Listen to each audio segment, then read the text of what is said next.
Olá, sejam muito bem-vindas ao Mentalidade Feminina, esse podcast que você ama, que você espera ansiosamente pelo próximo episódio. A gente está de volta e hoje com uma convidada muito especial.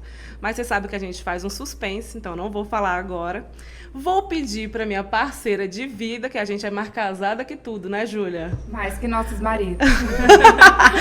A gente vai falar para você agora quais são nossas redes sociais. Acessa lá, gente. A gente está no YouTube, no Spotify, no Instagram e no TikTok. É tudo @mentalidade com TH. Então tá fácil aí para você acessar todos os nossos canais. Exatamente. Então, acho que tá na hora.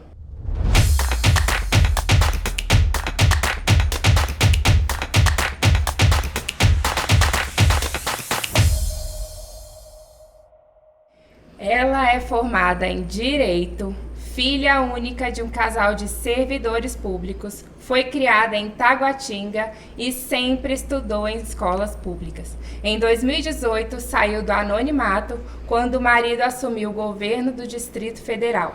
Em 2020, assumiu a Secretaria de Desenvolvimento Social do Distrito Federal e atuou como secretária por 2 anos e 4 meses. Como primeira-dama do DF, olha o spoiler, ela dá continuidade à luta pelas causas sociais e pela execução de políticas públicas voltadas a minorias. É ela, a idealizadora do cartão Prato Cheio, que já atendeu mais de 500 mil famílias no DF. Por iniciativas sociais como essa, foi nomeada em 2023 para o Conselho Governamental. Vou chamar ela. Seja bem-vinda, Maiara Noronha! Que isso, gente? O nosso estúdio tá cheio. Não, e nem é efeito especial, viu? É vida real. A vida como ela é. Seja bem-vinda. Quero agradecer essa oportunidade, Andressa, Júlia, por abrir as portas do Mentalidade Feminina, para que eu possa conversar um pouco com o público que acompanha, né, esse podcast. Então, especialmente as mulheres que estão nos acompanhando, mas a todos. Eu acho que vai ser um momento bem bacana para a gente conseguir resgatar algumas informações. Esse é o primeiro podcast que eu estou fazendo desde novembro do ano passado, 2023. Então, eu tenho certeza que tem algumas coisas que a gente pode vir a explanar um pouquinho mais, começar de verdade esse ano trazendo um pouco de informação e me apresentando um pouquinho, né? É sempre bom falar de quem é a mulher por trás de um papel que a gente exerce. Gostei. Primeiro, amei o seu look, combina com a gente. Ela veio paletada, ela é maravilhosa. Já chegou chegando. Fique à vontade, é uma honra pra gente ter você aqui. E eu acho que para começar, a primeira pergunta é exatamente essa. Vou chamar de Maiara, porque a gente já está íntima, pedindo licença aqui a todos vocês. Mas eu quero conhecer, acho que a primeira pergunta é exatamente essa. Quem é Maiara Noronha sem esse cargo de primeira-dama? Maiara Noronha, uma jovem mulher de 36 anos, que cresceu em Taguatinga. Eu nasci no mesmo hospital que meu filho nasceu, então para mim isso tem uma simbologia muito grande na minha vida. Eu trouxe ao mundo um homem no mesmo hospital que eu nasci. Nascemos no Santa Luzia e cresci em Taguatinga, morei em Taguatinga Sul, morei na M Norte, morei na QNL, morei no Parque Sul, morei no Sudoeste e hoje eu estou aqui no Lago Sul. Então eu tenho uma vivência nessas regiões. Como foi dito aqui na apresentação, eu sempre estudei em escolas públicas, eu sempre utilizei o transporte público, eu sempre reclamei dos serviços públicos e eu sou filha de 2 servidores públicos. Então eu sou uma brasiliense raiz. 100%. Nada, 100%. E em 2018, o Matheus foi gerado na Semana Santa de 2018. Em julho, Ibanez estava assistindo a Copa do Mundo na Rússia, com o filho hoje do meio, né? E a vida estava normal, eu já estava com, acho que 5, 6 meses de gestação, uma vida tranquila, leve, cheia de projetos. E Ibanez liga e fala assim: Jofran Frejá desistiu da candidatura. Eu vou me lançar a campanha do governo do Eita, DF. e o frio na barriga? Não, eu não dei muita credibilidade, eu só achei que ele era loucura da cabeça dele, né? Loucura, porque ele, de fato, ele era conhecido na advocacia, mas um mundo menor se comparado a todo o Distrito Federal. Mas eu nunca desencorajei, eu nunca chamei ele de louco diretamente, nunca. Na hora que ele falou, eu falei, amor, você tem certeza? Ele falou, tenho, amor, grande oportunidade, eu tenho o apoio dele e vai dar tudo certo. E lá ele ficou, acho que uns 2 dias ainda e já voltou. A partir daquele momento, interessante falar sobre isso, porque quem é Maiara, né? A gente vai nesse tópico ainda. Mas Maiara é uma pessoa que impulsiona outros, então eu me redescobri outra Maiara a partir da maternidade. Então, em julho de 2018, quando ele apostou na campanha ao governo do Distrito Federal, eu estava me redescobrindo. Eu tinha no meu ventre uma nova vida, então naquele momento eu já não era a mesma Maiara de poucos meses atrás. E o meu filho nasceu exatamente na mesma época em que ele já era governador. Então, o Matheus nasceu no dia 15 de dezembro de 2018. E no dia 1º de janeiro de 2019, nós estávamos na posse do Ibanez. Então, eu vivi uma nova turbulência de uma nova Maiara a partir de 2018. Então, além de falar da minha infância, eu acho que é necessário a gente falar sobre o poder da transformação da mulher através de uma outra vida. Com certeza. E hoje eu não me sinto mais mãe de um único filho. Eu me sinto, sim, como mãe, uma mãe afetiva de tantas outras crianças, jovens, idosos que eu nem conheço, mas eu sei que eu tenho uma responsabilidade perante essas pessoas. Quem ocupa hoje o cargo público não sou eu, é o meu marido, mas como bem dito, eu sou um membro de um conselho governamental. Então, quem é Maiara? Maiara é uma mulher sonhadora, batalhadora, incansável, determinada e, como várias mulheres em cargos de liderança, em posições de destaque, é como um pão sovado, né? Quanto mais Verdade. batem, mais cresce. Então, assim, esse é o grande desafio. Eu sei que é o público de quem acompanha aqui. Tem muitas mulheres que passam por muitas situações em que vem o mundo, vem a família, vem amigos, vem o meio em que tentam amedrontar, paralisar. E aí, muitas mulheres a gente vem encontrando que elas vão se impulsionando. Quando uma abre a porta, as outras vão entrando e outras vão se destacando. É muito interessante você falar isso, porque naturalmente a gente é desencorajada ao longo da vida. A gente tem que estar numa caixinha para que vamos caber, bota ela aqui dentro e deixa ela aí. E aí as mulheres que querem sair dessa caixinha porque entendem o seu poder, o seu valor, porque sabem do seu potencial, muitas vezes são julgadas, são colocadas em lugares que não são legais, porque é muito fácil julgar uma mulher, né? Não deveria, mas é. E aí, eu acho que a segunda pergunta é exatamente essa, assim. Você se tornou primeira-dama, exige de você muitas responsabilidades.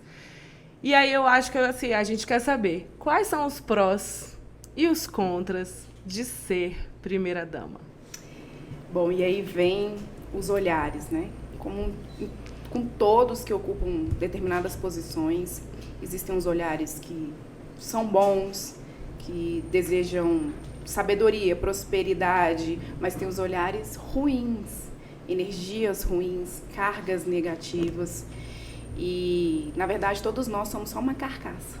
Com Carne certeza. e osso, somos todos falhos. E por mais que a gente queira sempre acertar, a gente sempre vai errar em algum momento.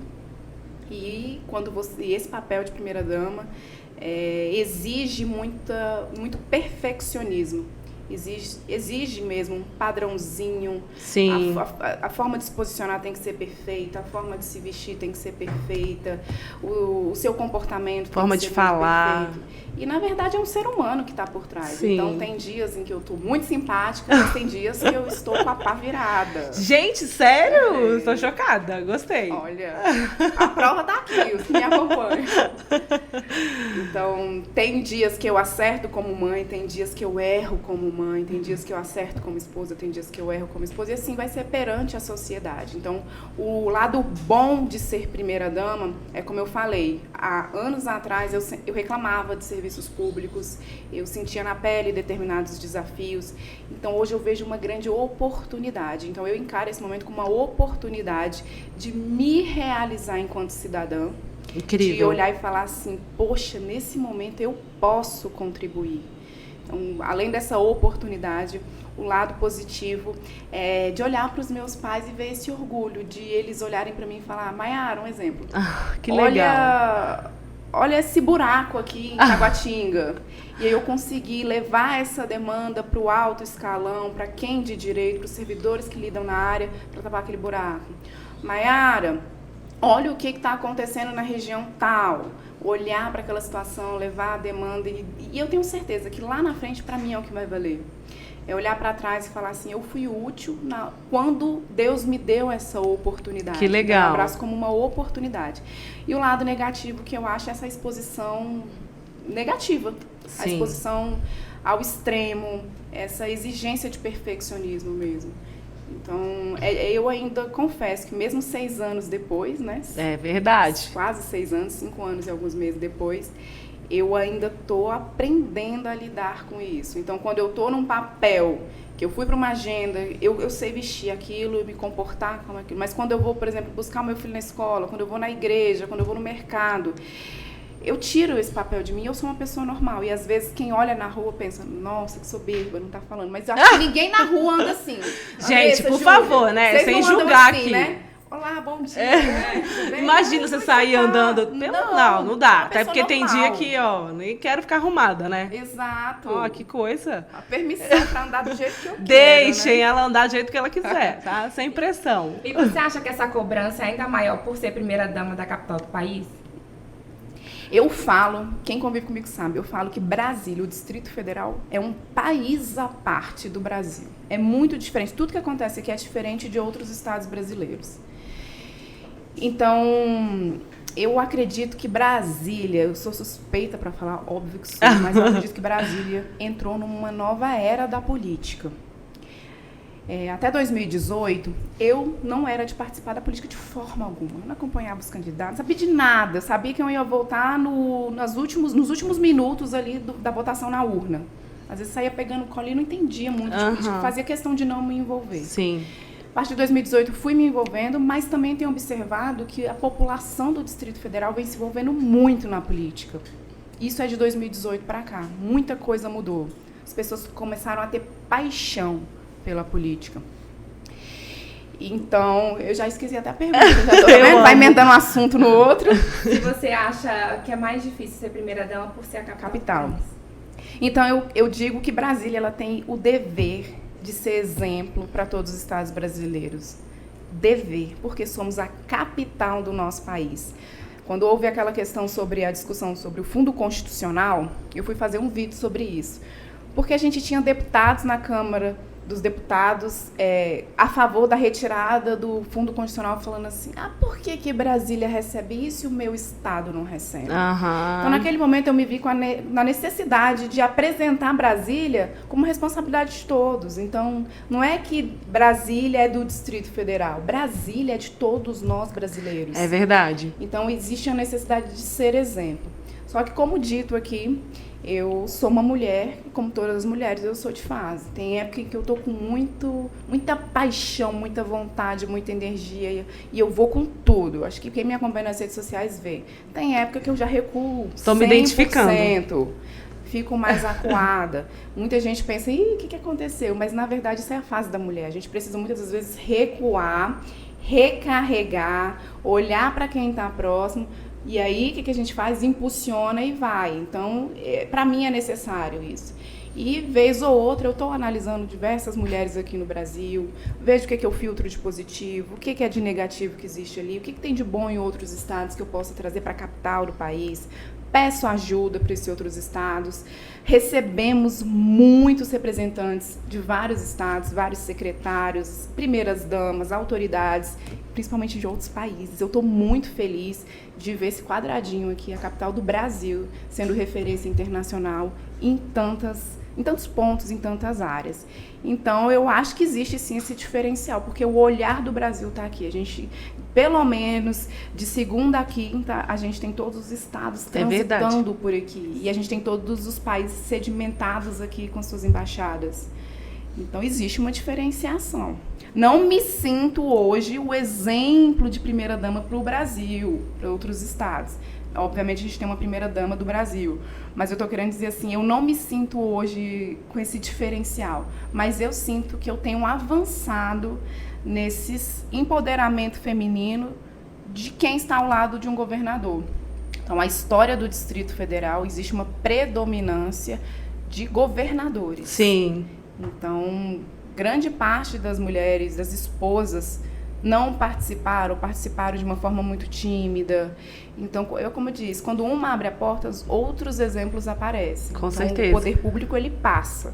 Então, se vier um próximo governador, a gente não sabe quem são os próximos candidatos com o passar dos anos, mas tem uma referência. Né? Como eu falei, quando eu entrei no Palácio do Buriti, por exemplo, eu não tinha sala, não tinha sala. E não existe gabinete da primeira-dama. Existe hoje o gabinete de políticas públicas, políticas sociais, que abraça todas as áreas sociais do governo. Então, eu não tenho não é um cargo, né?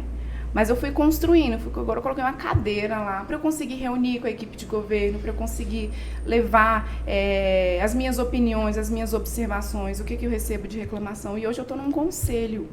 Então, eu tenho essa capilaridade, esse poder de articulação com todas as áreas do governo. Então, para mim, isso é muito gratificante. E tenho certeza que servirá de ponte para outras esposas ou outros primeiros damos que venham aí. Mas aí eu tenho uma pergunta importante. Não vai ter Maiara, então, como governadora do DF? Olha isso. Você está pronta. Você acha que eu tô pronta? Eu acho, eu tô pronta para estar ali, ó, tirando foto sua. Olha só. Um apoio desse eu teria essa força. Pronto. Não, mas eu me sinto um peixinho, assim. É um peixinho num cenário muito grande. O cargo do executivo, seja ele estadual ou federal, exige uma... Primeiro, você tem que ganhar na parte interna, você tem que ganhar perante os partidos e depois para a população, onde você é apresentado. Então, eu tenho certeza que muita gente me vê ainda como uma menina nesse cenário, apesar de que eu já super empoderada já. Eu já dei provas de que tudo que eu me proponho a fazer na minha vida, eu faço com muito amor, com muita dedicação. Então, capaz eu sou. Mas o cenário não é esse. Ok, tudo bem, então. Vou aguardar. Vai que, né? Mais pra frente. A pergunta agora é a seguinte. Aqui no Mentalidade, a gente fala muito sobre autoconfiança. Inclusive, o nosso mote é: mulheres empoderadas são autorresponsáveis pelo seu sucesso. Por que a gente fala isso?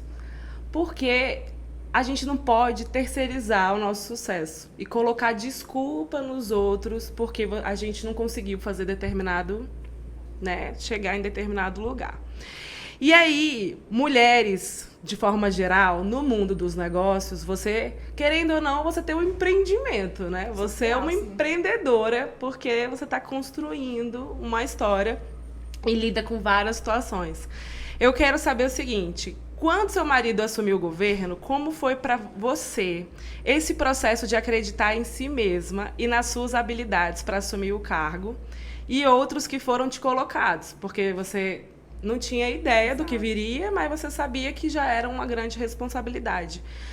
Como que você fez para não deixar as pessoas te diminuírem?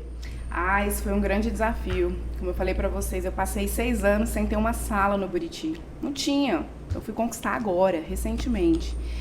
Então, quando começou, como eu te falei, meu filho nasceu no dia 15 de dezembro. Então, no dia 1º de janeiro, ela era sua mãe. Vai se enfiar aqui? Pra que não, ela era só mãe, né? É tão pouco ser mãe, né, gente? Mas assim, pra que ela tá aqui? Não. Então, assim, o meu marido, vamos lá, e aí eu acho que esse é um momento muito bacana de falar para mulheres. No nosso meio social, a gente vai encontrar mulheres que são impulsionadas, meninas desde jovens, de crianças, mas desde menina a mulheres, nós vamos encontrar mulheres que são incentivadas pelos seus familiares, pelos seus cônjuges, pelo seu meio de amizade, mas tem mulheres que não são. E essa pergunta faz todo sentido. O sonho e o ideal seria que todas as mulheres tivessem ali uma base familiar que a impulsionasse. Qual é o seu sonho? O que você quer? É isso que você quer? Vamos, eu tô aqui para te apoiar, vai ser assim. Você tá precisando disso? Vamos. Mas a vida não é assim para a grande maioria. E também não foi assim e não é assim para mim. Então, quando eu me envolvi no governo, a minha primeira agenda foi para acompanhar a Ibanez. A tradição era a esposa acompanhar o marido em ações sociais. Ações que voltavam para criança, para hospitais, pessoas em situação de vulnerabilidade. A esposa ia ao lado, pousava na foto e assim era o protocolo. E aí a minha primeira agenda, ou seja, Matheus, acho que tinha menos de 2 meses de idade, foi no Hospital da Criança. Falei, os hormônios a mil. Meu Deus. Eu tava naquela fase que se falasse bom dia, e aí eu entrei no Hospital da Criança. Nossa! Eu olhei para aquela cena toda. E aí o povo cumprimentando Ibanez e tudo, e eu rindo. Quando eu olhei para aquilo, eu me questionei. E aí? Eu vou ficar fazendo isso 4 anos? Ou eu vou fazer alguma coisa? Uhum. E eu olhava para aquelas mães e você se coloca no lugar, não tem como você olhar para uma outra mãe e não se colocar no lugar. Mas ao mesmo tempo eu sabia que eu não teria condições de resolver o problema de ninguém, porque quem era eu ali naquele meio, a não ser a esposa de um governante. Então a partir dali eu comecei a me mexer. Ibanez olhava para a situação e falava, Mayara, Matheus tá pequeno, para que você quer isso? Para quê? Ele nunca me limitou, mas ele nunca me impulsionou falando, vai, tá precisando. Pega, vamos aqui, nunca. Ele nunca fez isso. Assim como os meus pais nunca fizeram isso por mim. E isso não é ruim. Porque quando você tem alguém você tem uma necessidade de ter alguém te impulsionando, você sempre vai precisar de alguém na vida. Depender, né? Depender de alguém. E como eu fui criada, eu sou filha única de 2 servidores públicos, eu praticamente cresci sozinha com as responsabilidades de casa, de ter que ir sozinha para a escola, tudo sozinha. Então eu aprendi na minha vida a agir conforme as minhas vontades e as minhas condições. Eu nunca esperei, e até porque meu pai nunca teve esse perfil, ou minha mãe, de fazer algo por mim. Nunca. E aí eu levo isso muito pro meu matrimônio. Então eu não precisava da aprovação do Ibanez para ir para uma ação social. Eu não precisava da aprovação do Ibanez para ter uma ideia e ir atrás de quem quer que fosse, para ajudá-lo como governador. Porque a cabeça dele está muito dividida em tantas atribuições. Sim. E eu sabia do meu poder de sensibilizar determinadas pautas. E assim começou. Então eu falo muito para todas as mulheres, não esperem a aprovação vir de casa. Se impulsionem, se joguem. Não tenho nada para me ajudar, não tenho como começar, eu não tenho nada. Comece com nada que você tem, mas comece. Então, hoje eu vejo, assim, eu levei um tempo para conseguir, por exemplo, ter o olhar diferenciado do Ibanez nas minhas ações. Eu levei um tempo para ter o respeito de muitos dos secretariados. Não respeito de pessoa, mas respeito como profissional, como uma mulher que vem para resolver e não só para aparecer numa foto. Isso levou muito tempo. Hoje eu olho para um cenário e vejo que eu consegui construir. Que legal. Hoje eu tenho respeito, principalmente da população. Então, quando eu assumi a Secretaria de Desenvolvimento Social, foi no auge da pandemia. A pandemia se alastrou no mundo inteiro. E o que essa menina vai fazer aqui? Né? Foi esse o questionamento. E eu entrei lá, revolucionei junto com uma equipe, montei a melhor equipe de servidores da Secretaria de Desenvolvimento Social, liderei essa equipe e hoje eles estão aqui comigo, nos meus braços. Então eu tenho esse orgulho de mãe de ver que esse filho cresceu, que essa filha está crescendo, que os frutos estão sendo gerados. E é isso, né? É uma responsabilidade que eu digo muito para todas as mulheres. Não esperem um cenário perfeito, um momento ideal para começar. O momento, ele é imediato. Você viu a oportunidade, é aquela famosa frase que a gente cresce ouvindo, o cavalo selado. Ele vai passar, verdade, você monta, gente, anota e aí você isso. vai aprendendo a montar, como é que puxa a rédea, como é que é esse cavalo. Não é assim, deixa eu primeiro conhecer esse cavalo. Não, monta e vai conhecendo o cenário, monta e vai fazendo, e vai indo. Então, para as mulheres eu vejo muito, tem muita mulher que se paralisa na vida esperando que a família impulsione. esperando que alguém faça algo por essa mulher. E isso não pode acontecer. Autorresponsabilidade. Autorresponsabilidade. Então, nós temos num universo, principalmente gerações passadas, de mulheres que não trabalhavam fora de casa, mas mulheres que trabalhavam dentro de casa, que eram uma base familiar 100%. Sim. Então, vivia para a família. Hoje, esse universo diminui um pouco, mas esse é o grande poder da mulher. A maior missão de qualquer mulher, antes de qualquer lado profissional, é ser base da sua família. É a missão da mulher, sim, mas igualdade, mas não tem como. Sim, mulher já começa na gestação. Quem gera a vida é a mulher, exatamente. Então é diferente. Então, primeiro ponto, família. E concomitantemente você consegue ir levando seus papéis. O que eu sempre falo para mulheres em situação de vulnerabilidade. Então, se você escolheu ser dona de casa, trabalhar dentro da sua casa para a sua família, ser a base familiar, ok, siga a sua vontade. Mas esteja preparada para um cenário caso ele vire. Sim. O que não dá é para uma mulher escolher ficar dentro de casa e que, se algo acontecer, o marido falecer, separar, acontecer qualquer coisa, caso de doença na família, o marido fica doente, e aí acaba aquele poder do gerador da família, né? O homem, o próspero. Se isso acontecer, a mulher tem que estar preparada para qualquer coisa. Então, sempre se capacite, estude, analise. Hoje a gente tem uma ferramenta que a gente não tinha no passado. Celular. É verdade. Então tem muita gente que diz que não faz um curso porque não tem oportunidade, mas não sai do Instagram. É verdade. E no Instagram, o que mais tem é vídeos curtos que levam informação. Verdade. Então sempre esteja pronta. Faça suas relações com sua vizinhança. Então, eu sou mulher que eu quero ficar cuidando da minha família. Mas tenha relações na vizinhança. Porque se um cenário virar, as pessoas sabem quem você é, sabem da sua capacidade.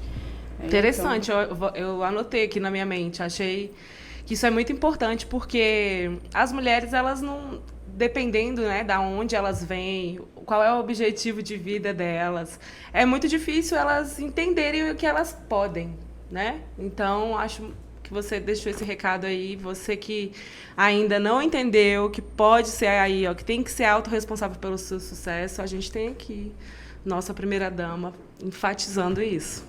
Você também falou um ponto muito legal, que você demorou um tempo, né, para as pessoas perceberem o seu potencial, que você estava fazendo ali pela cidade.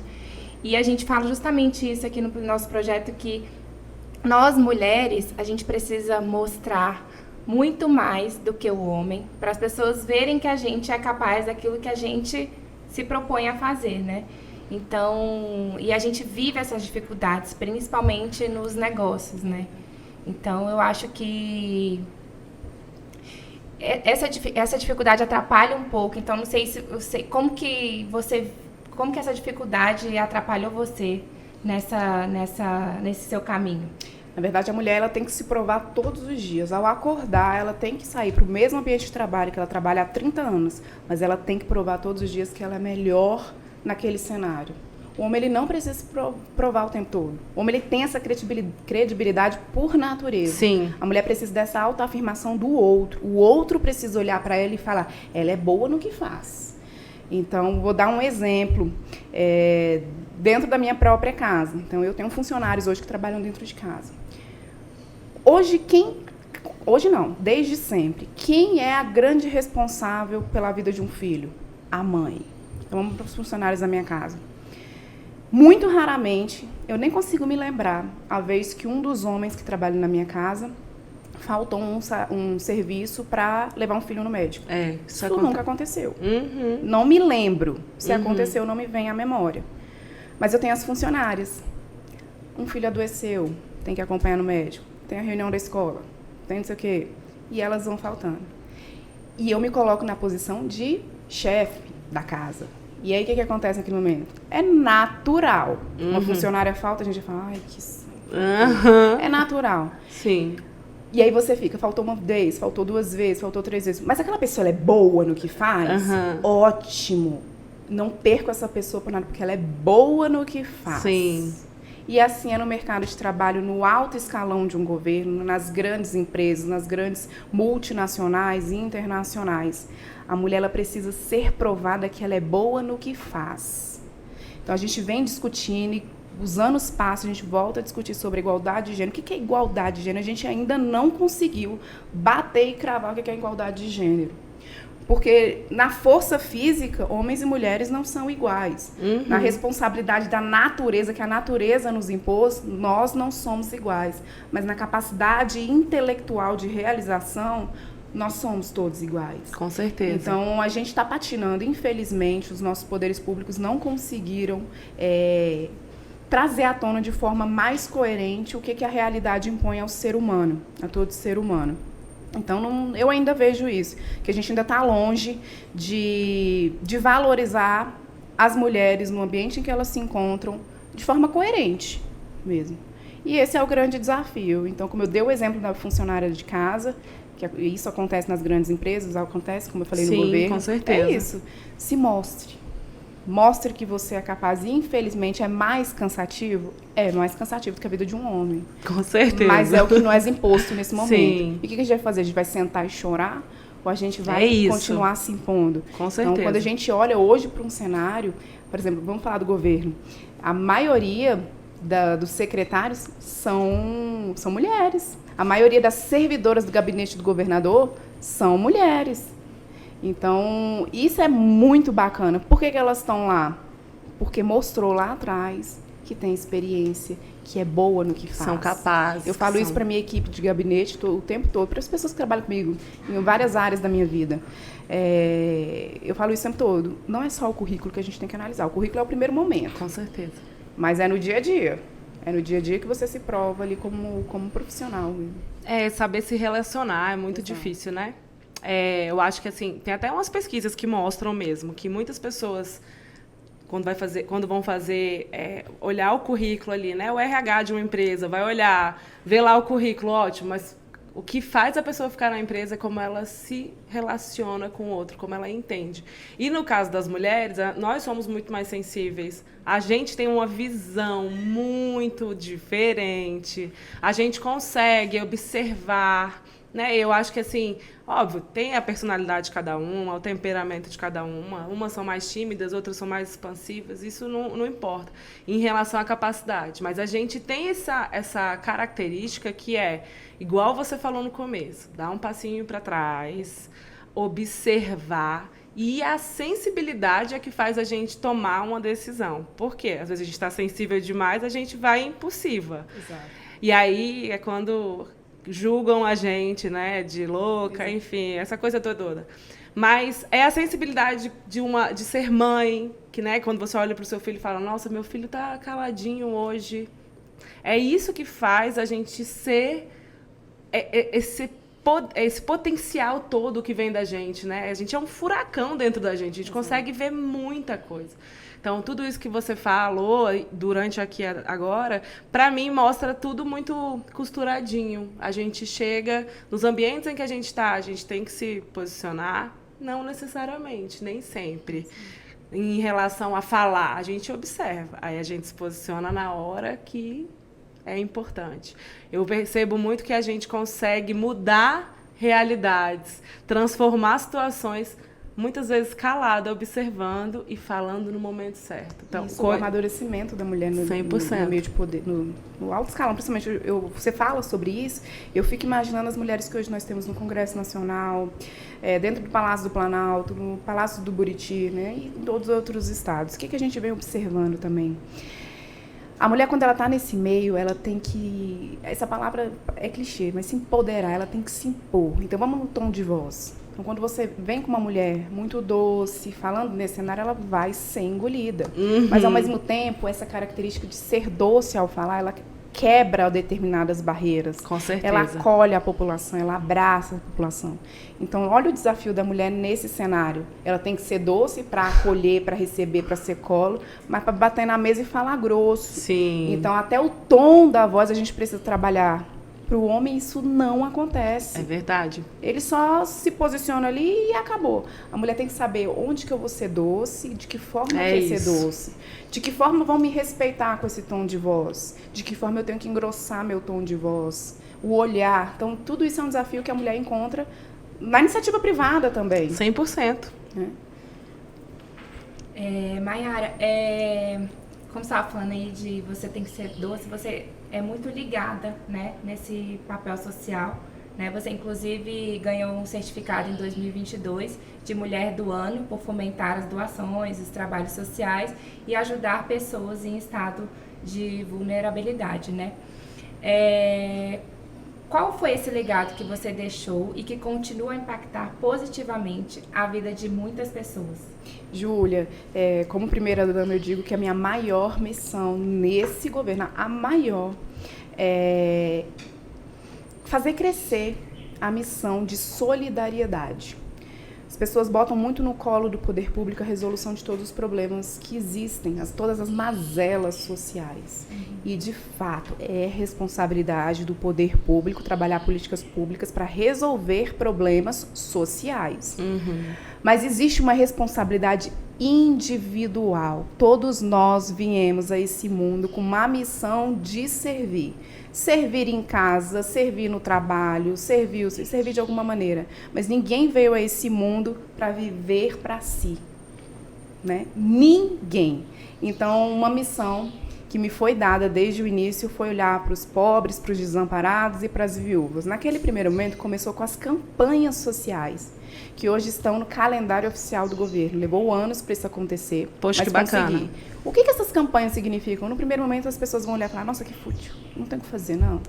Mas é através da campanha que você move o olhar social. Movimenta. Que você move as pessoas para olhar para o lado, olhar para dentro da sua casa e falar, eu tenho tudo.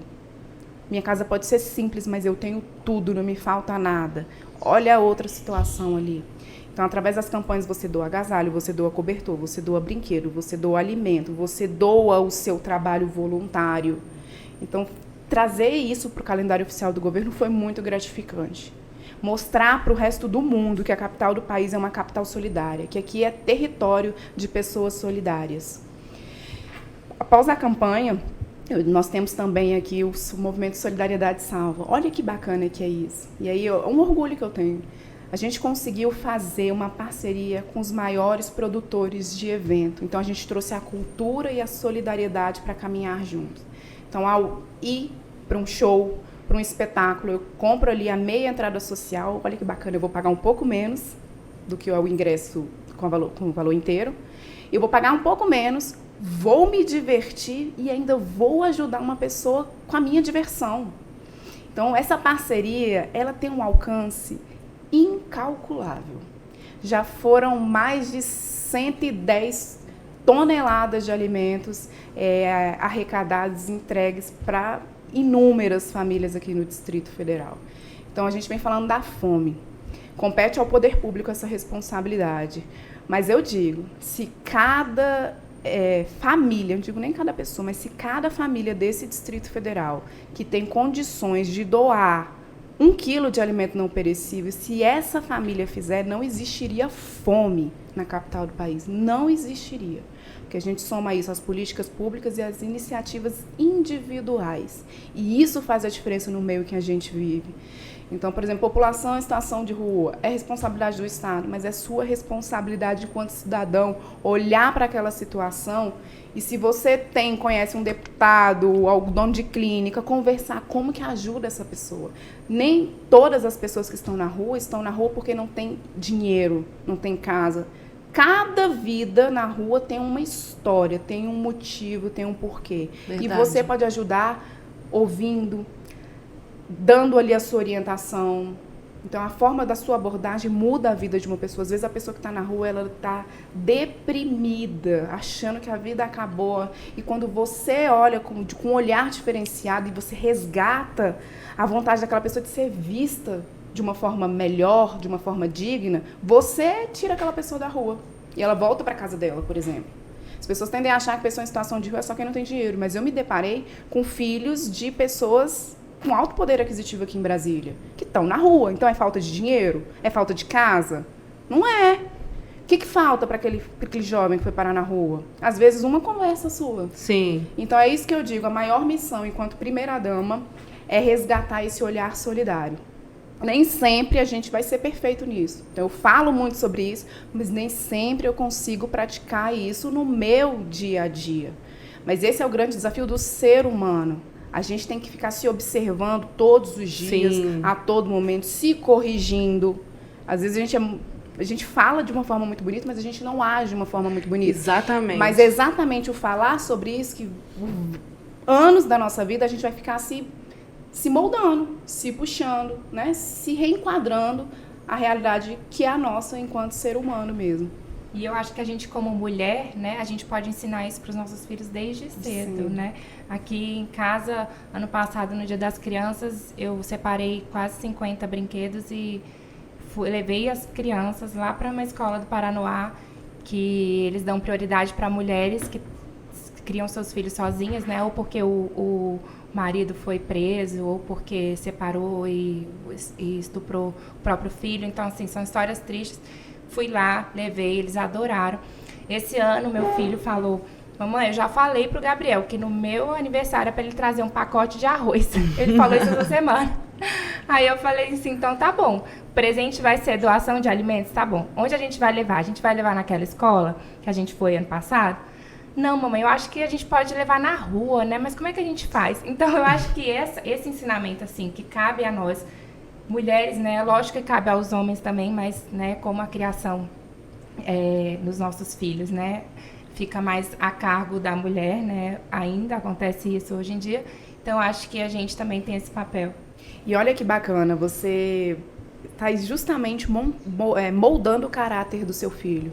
Se ele, hoje, criança, faz isso, na fase adulta, ele vai ser um homem, seja qual for a profissão dele, ele vai ser um homem que é próspero ao ajudar o outro. Então, ele vai ajudar o outro. E essa é a grande responsabilidade. O meu filho, eu faço questão de ensinar isso para ele.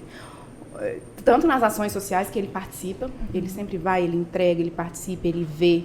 A primeira vez que ele tomou conhecimento que eu estava tirando as roupinhas do guarda-roupa, os sapatinhos para doação, naquele momento ele não gostou.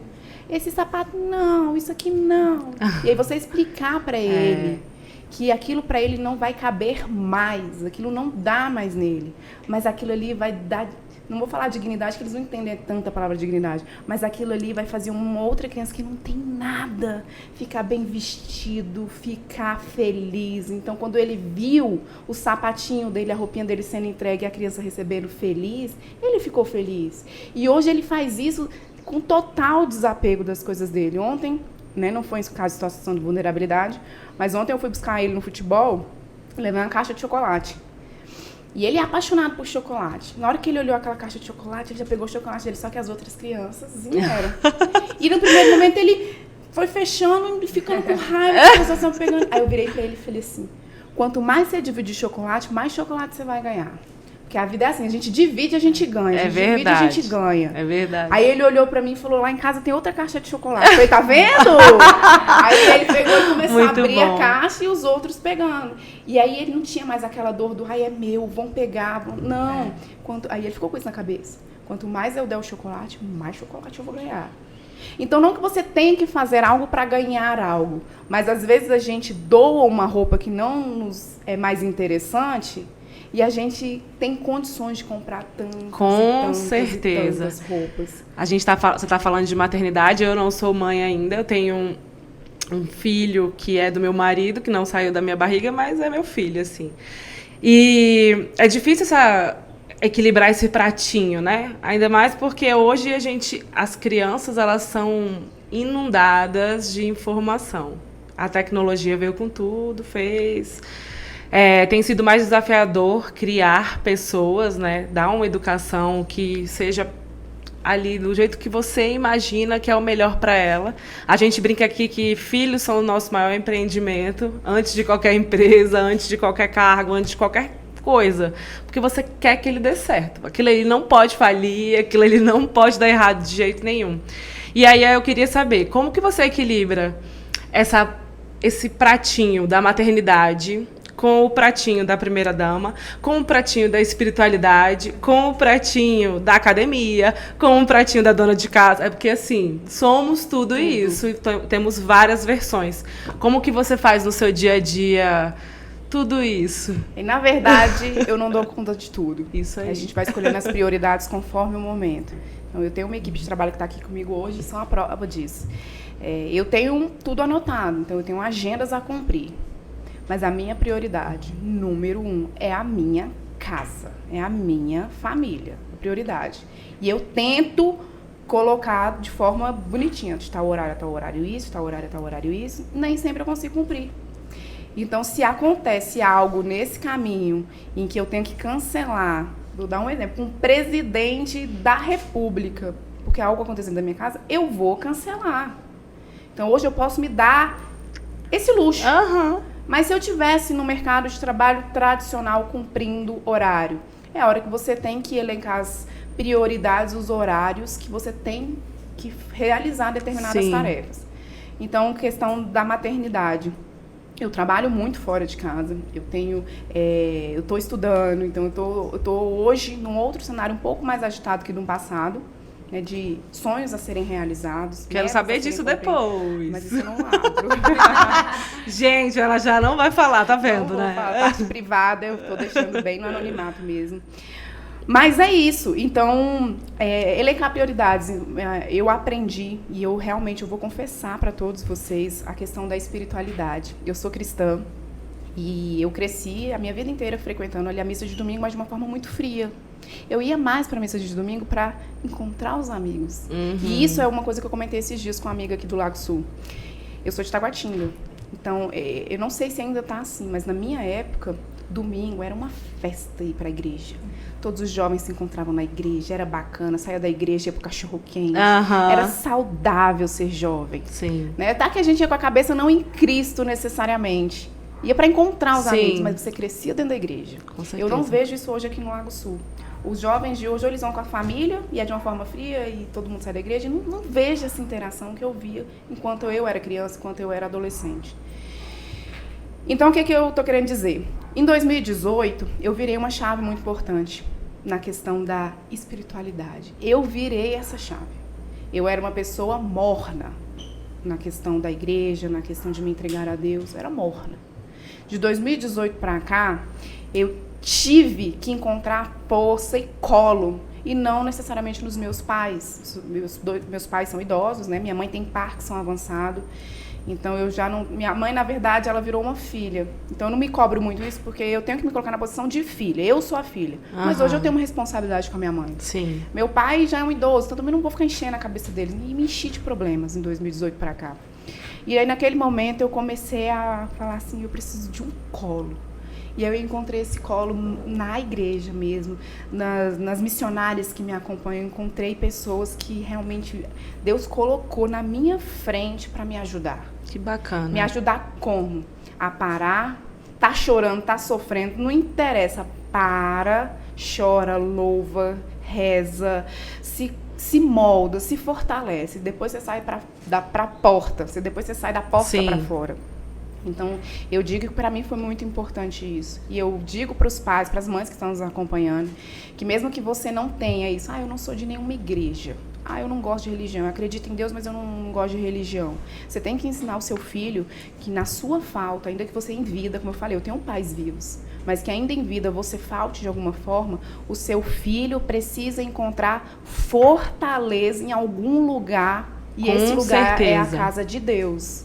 Então, eu digo que todo ateu, ele só é ateu até o dia que ele passa por um grande problema que ele não consegue resolver. Que aí ele fala, meu Deus, me ajuda. Então, eu digo que hoje a minha força está em Deus.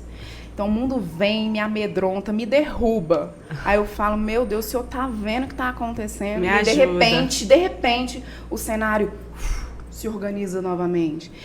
Eu sei que o nosso tempo está acabando, mas eu não queria sair daqui. Claro, você fica Júlia, sem falar. A gente está falando de família, a gente está falando de mulheres. Eu não queria sair daqui sem falar sobre o meu tempo na Secretaria de Desenvolvimento Social. Eu falei que hoje eles continuam comigo. Eu sou a mãe afetiva da assistência social. Mas lá a gente trabalha muito com famílias, mulheres em situação de vulnerabilidade, crianças em situação de vulnerabilidade. Então, eu tenho muito orgulho eu não sei se é o público que nos acompanha, porque é um público mais seleto, mas é um público que passa na rua e vê essas pessoas em situação de rua. Então, a gente fez uma revolução na parte de acolhimento. Então, a gente fala das nossas casas. Muita gente não tem casa. Então, são 11 casas inauguradas aqui no Distrito Federal. Então, tem mais de 11 casas de acolhimento que eu fiz questão de levar um caráter aconchegante. Não é um abrigo, não é um albergue qualquer, não. tem um sofá, tem uma televisão, tem quadrinhos infantis, tem uma brinquedoteca, tem um tom de casa, para que essas pessoas vejam o quanto é bom ter uma família, ainda que você se junte com outras famílias. E a partir desse momento, você impulsionar essa família a sair ter o seu lar, de uma forma simples, ainda passando dificuldade, mas ter a sua dignidade, a sua vontade.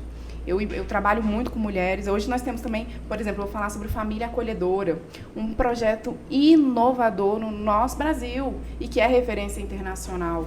Então, muitas famílias não querem adotar uma criança por temor de várias situações, mas querem acolher, querem ajudar uma família que está passando por um momento de dificuldade. Então, Família Acolhedora é um outro orgulho. Cartão Prato Cheio.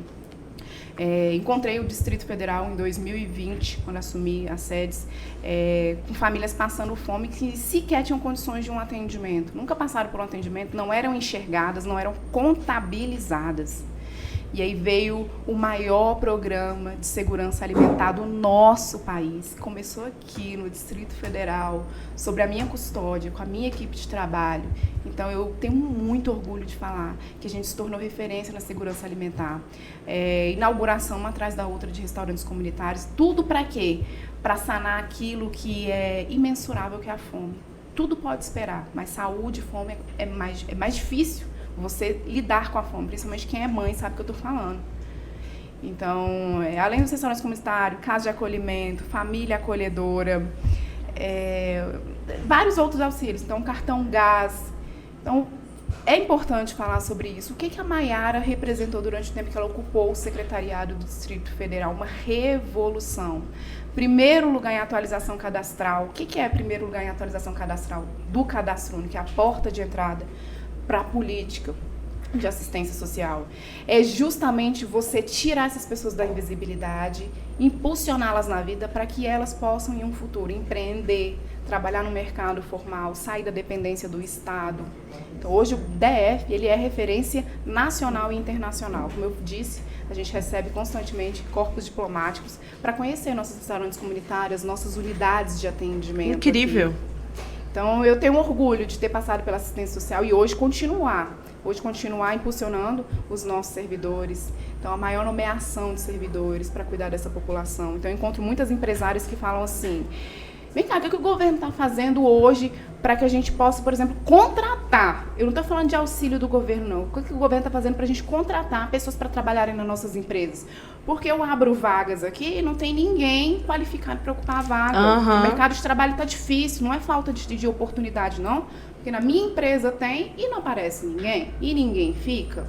E aí eu entro também com essa qualificação das mulheres, dos homens, mas quando eu volto para a mulher, é isso que eu te falei. É olhar para aquela mãe que tem 7, 8 filhos dentro de um barraco, que só tem um quarto, às vezes não tem nem banheiro, olhar para ela e falar assim, olha, você precisa hoje dos benefícios sociais, mas você precisa sair dessa situação de dependência estatal. Você precisa ser exemplo para os seus filhos, você precisa mostrar para os seus filhos que com a dificuldade a gente tem que agarrar as oportunidades.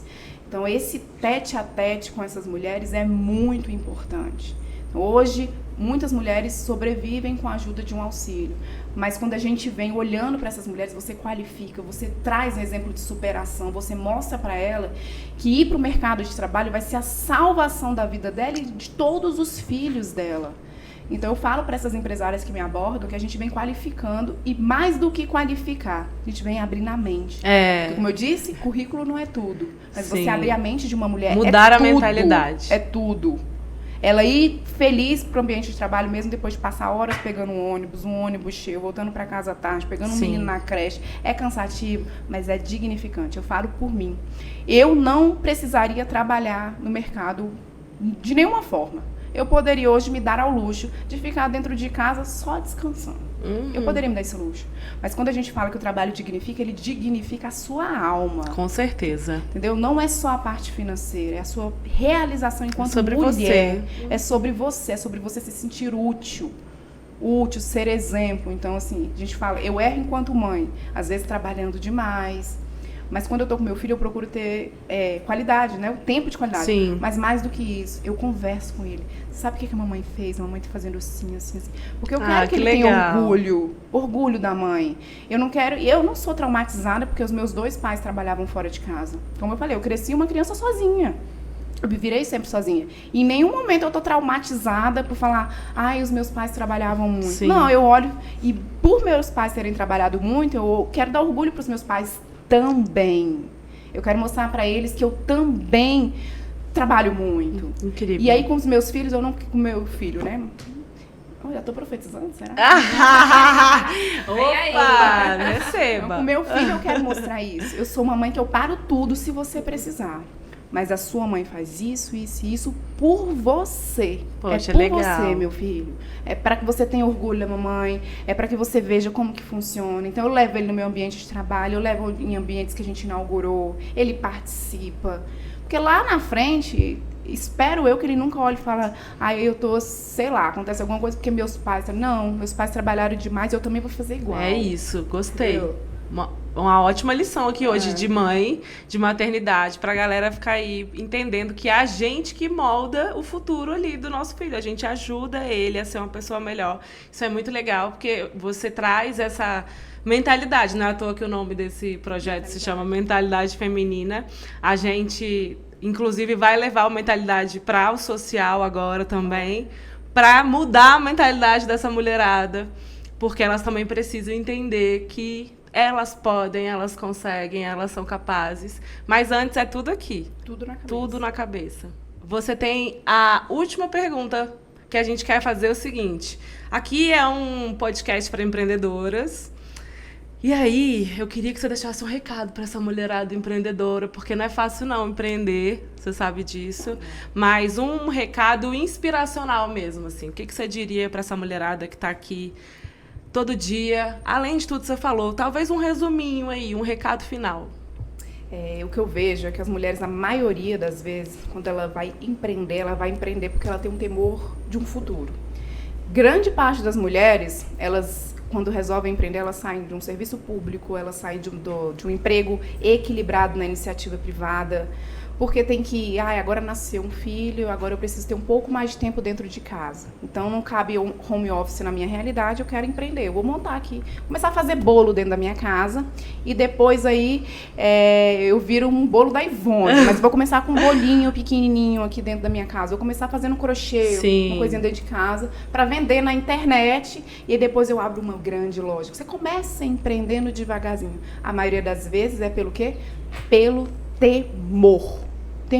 O temor faz a mulher empreender, mas ela continua empreendendo com medo. Verdade. E o medo, eu digo que é isso. O medo não é você agir sem temor, é você agir com o temor mesmo. Você vai, mas vai com medo. Né? Você vai com a ação, você vai com a oração. Você tem que ir. Na internet. Oração é isso. É ora com ação. Você pede, mas você age. E agir no meio do empreendedorismo é agir com medo, não é com ausência de medo. A gente vai agir todos os dias com medo, mas a gente vai agir. Então, para as mulheres que estão nos acompanhando, para essas que estão em fase ainda de crescimento, eu digo que o medo ele nunca vai parar de existir, mas a coragem vai ser a sua maior marca na sociedade, perante a sua família. E mulheres incansáveis se tornam mulheres de referência no nosso país. Nós temos uma grande referência, por exemplo, Janete Vaz e a Sandra, né, que formaram o SEIB. O maior orgulho que nós temos hoje na América Latina, não só no Brasil. Com certeza. Então foram mulheres que abandonaram uma estabilidade com muito medo. E hoje, olha o que elas fazem, impulsionam tantas outras. É verdade. A empresa com o maior número de funcionárias que nós temos hoje no Brasil está no SEIB. É uma aposta que elas fizeram no mundo feminino que mostra que dá certo. Porque, como eu te falei, a mulher, ela carrega muito mais emoção. Ela hoje é uma mulher mais racional, mas ela carrega a emoção. Sim. E a emoção faz a diferença no ambiente de trabalho. Com certeza. Eu concordo, 100%. Então é isso. Se fosse para deixar uma mensagem para as mulheres que estão nos acompanhando, age diante do medo. O medo, ele é um fator impulsionador. E o bom do medo é que ele faz com que você fique em alerta, em posição de alerta. A ausência de medo te deixa fragilizada. E o medo, ele te faz estar em alerta. Então, o medo, na verdade, ele é um gatilho de sucesso para uma vida lá na frente. Gostei. Anotaram aí, tá todo mundo impactado ali assistindo, eu amei. Mayara, um prazer ter você com a gente. É muito bacana quando a gente pensou em você, a gente falou assim, a gente precisa de uma mulher que revolucionou, uma mulher que traz força, uma mulher que fez diferente no ambiente em que ela tinha tudo para fazer igual, mas ela decidiu fazer diferente.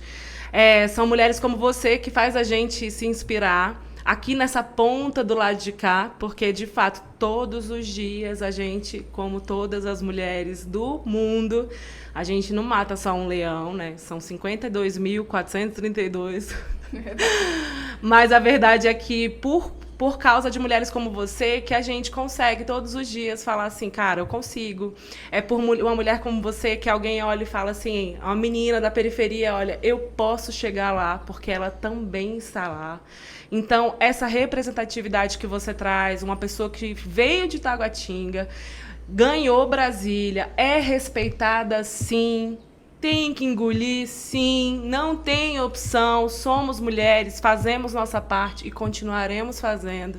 Eu até me arrepio, fico emocionada, porque de fato esse é o nosso propósito aqui nessa terra, olhar uma para a outra e falar o tanto que ela é maravilhosa. Então, você não é só bonita, porque bonita é fácil, você é incrível, uma mulher inteligentíssima que sabe se relacionar.